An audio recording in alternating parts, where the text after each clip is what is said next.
현존의 기쁜 소식, 무상, 연기, 차이, 그리고 드러남의 신비. 우리 인간은 본능적으로 변하지 않는 것을 찾습니다. 변하는 것 속에는 불안을 느끼고 영원한 것 속에서는 안정을 얻고자 합니다. 그래서 우리는 늘 어떤 본질, 어떤 실체, 어떤 변하지 않는 중심을 갈망합니다. 종교도 때로는 이러한 인간의 욕망을 반영하여 변화하는 세상 너머에 고정되고 불변한 실체가 있다고 설명해 왔습니다. 그러나 불교의 가르침은 매우 독특한 방식으로 이러한 인간의 습관적 사고를 뒤집습니다. 불교는 변화하지 않는 실체를 찾기보다 오히려 변화 자체를 진리로 봅니다. 모든 것은 무상하고 모든 것은 연기하며 모든 것은 끊임없이 생성소멸하는 흐름 가운데 존재한다고 말합니다. 중국의 선종의 대선사 운문선사가 있어요. 이 운문선사가 한 수행자의 질문에 이렇게 답합니다. 나무가 마르고 잎이 질 때 어떻게 합니까? 가을바람에 완전히 드러났느니라. 이 짧은 문답은 불교 사상 핵심을 압축하여 보여줍니다. 일반적으로 생각은 나무의 푸른 잎이 무성할 때 생명이 충만하고 잎이 떨어지고 마를 때는 생명이 쇠퇴해 보인다고 보죠. 그러나 운문은 정반대로 말합니다. 잎이 떨어지고 나무가 마르는 것이야말로 본래 모습이 완전히 드러난 순간이다 라는 거죠. 우리는 흔히 현상과 본질을 구분합니다. 변화하는 것은 현상이고 그 배후에 변하지 않는 것이 어떤 본질이라고 생각합니다. 그러나 선불교는 그러한 이분법을 거부합니다. 나뭇잎의 푸르름도 본질이고 낙엽도 본질이고 꽃이 피는 것도 본질이고 꽃이 지는 것도 본질이라고 본 거지요. 탄생도 진리가 드러남이요 죽음도 진리의 드러남입니다. 변화 자체가 바로 본질을 가리는 게 아니라 변화 자체가 곧 본질을 드러낸다고 보는 겁니다. 이러한 통찰이야말로 불교의 무상사상과 깊이 연결되어 있습니다. 무상이란 단순히 모든 것이 사라진다는 뜻이 아닙니다. 오히려 모든 것이 살아있다는 뜻입니다. 살아있는 것은 반드시 변화합니다. 변화하지 않는 것은 이미 죽은 것입니다. 강물이 이유는 흐르기 때문입니다. 흐름이 멈추면 그것은 더 이상 강이 아닙니다. 생명도 마찬가지죠. 살아있다는 것은 끊임없이 새롭게 생성 변화되고 있다는 것을 뜻합니다. 그런 의미에서 무상은 허무주의가 아닙니다.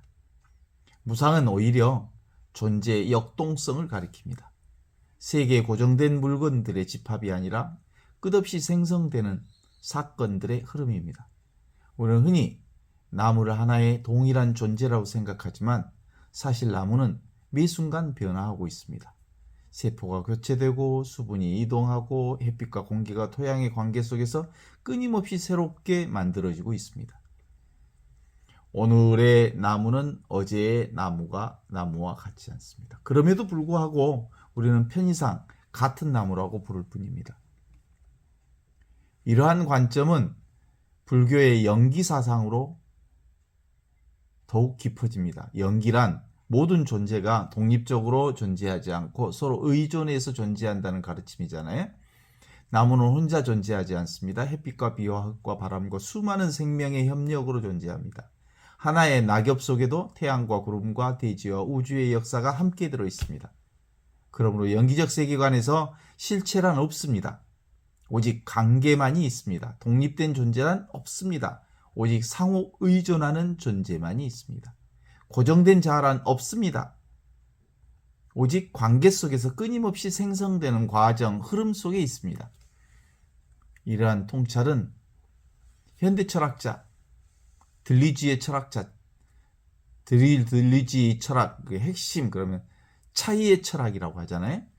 이 차이의 철학에서도 놀랍게 만납니다.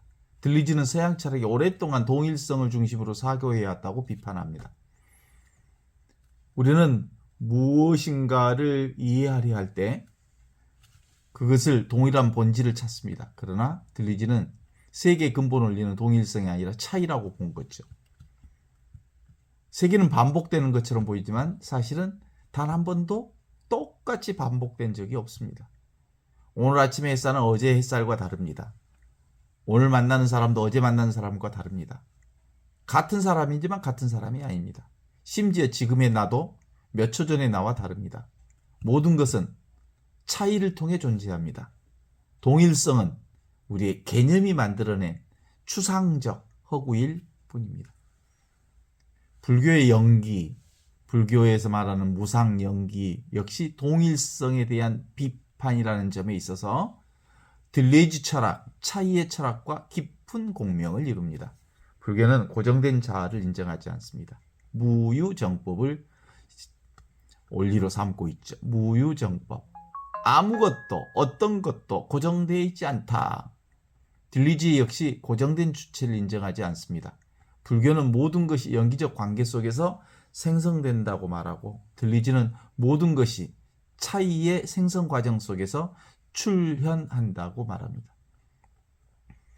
현대과학 역시 이러한 방향으로 발전해 왔습니다. 근대과학은 사물의 본질을 찾기보다 변화의 법칙을 탐구합니다. 뉴턴은 사과 자체의 본질보다 운동의 법칙에 관심을 가졌습니다. 다윈은 생명의 본질보다 진화 과정을 연구했습니다. 현대 물리학은 물질의 고동된 실체를 보기보다 에너지의 흐름과 필드의 상호작용을 이해합니다. 양자역학에 이르면 독립된 실체라고 하는 개념은 더욱 흔들립니다. 도무지 없다는 거예요. 독립된 실체라는 게. 입자는 관찰 관계 속에서 존재의 양성을 드러내죠. 존재는 더 이상 단단한 물체가 아니라 관계와 가능성, 사건의 네트워크로 형성됩니다. 이처럼 불교의 무상과 영기, 들리지의 차이의 철학, 현대과학의 관계적 세계관은 서로 다른 언어를 사용하면서도 공통된 방향을 가리키고 있습니다. 그것은 실체보다 과정, 동일성보다 차이, 고정성보다 생성, 존재보다 관계를 강조하는 방향입니다. 그렇다면 이러한 통찰은 신앙인에게 뭘 의미합니까?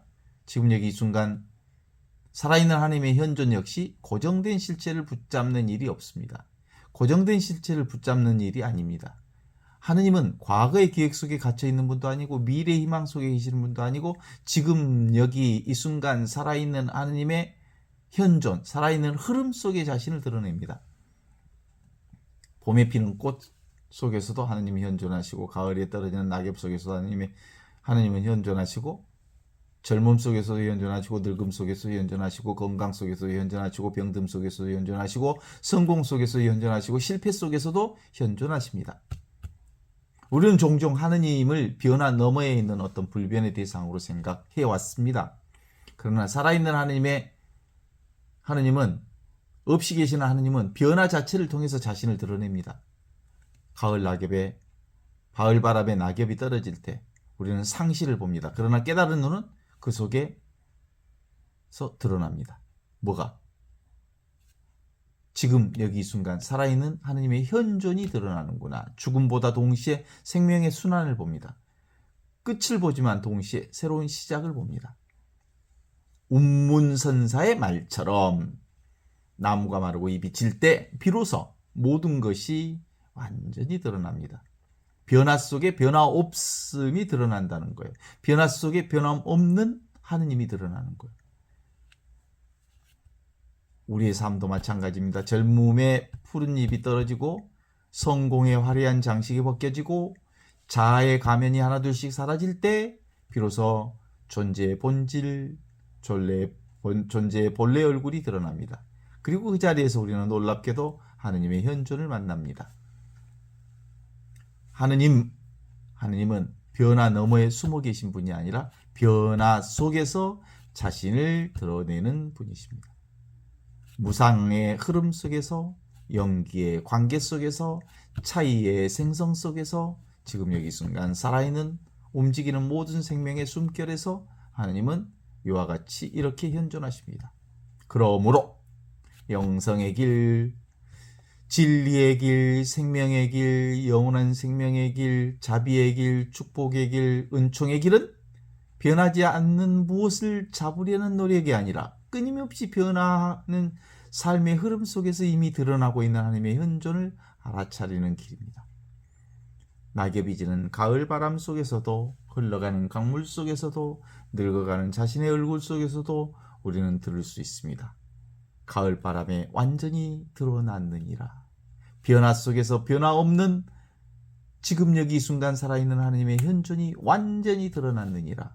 그 드러남의 자리에서 우리는 지금 여기 살아있는 하나님을 만나게 됩니다.